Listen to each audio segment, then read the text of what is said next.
Hi cute little banded boy Jagan Reddy. ఏంటనుకుంటున్నారా ఇలా పిలుస్తున్నానని?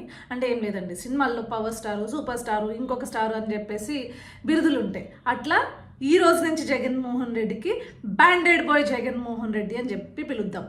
ఎందుకంటే పాపం ఈ గులకరాయ్ స్టోరీ, కథ, స్క్రీన్ ప్లే, డైరెక్షన్, నరేషన్ ఎవరు సెట్ చేశారో నాకు తెలియదు. కానీ ఇప్పటివరకు మోస్ట్లీ 2014 నుంచి 19 వరకు ఐపాక్ స్ట్రాటజీలు ఏమైనా వర్కౌట్ అయినాయేమో, కానీ ఇక్కడ నుంచి వర్కౌట్ అవ్వట్లేదు. అది జగన్మోహన్ రెడ్డికి కూడా తెలుసు.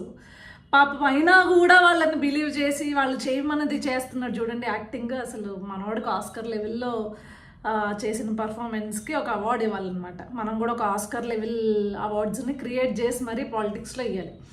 కాదు జగన్ రెడ్డి 2014 నుంచి 2019 వరకు అంటే పెద్ద టెక్నాలజీ ఎవరికి అవైలబుల్గా ఉండేది కాదు, అంతగా అవగాహన ఉండేది కాదు, అదేవిధంగా ఇంత ఫాస్ట్గా న్యూస్ స్ప్రెడ్ అయ్యేది కాదు.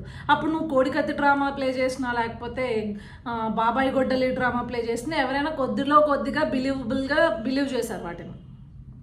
కానీ 2019 నుంచి 2024కి టెక్నాలజీ ఎంత స్పీడ్గా జనాలు అందిపుచ్చుకుంటున్నారు, ఎంత స్పీడ్గా వార్తలు స్ప్రెడ్ అవుతున్నాయి అనేది తెలిసి కూడా నిన్న ఐపాక్ ఓడి ఈ డ్రామా ఆడమంటే నువ్వు ఆడావు చూడు, నీకు first of all hats off చెప్పచ్చు.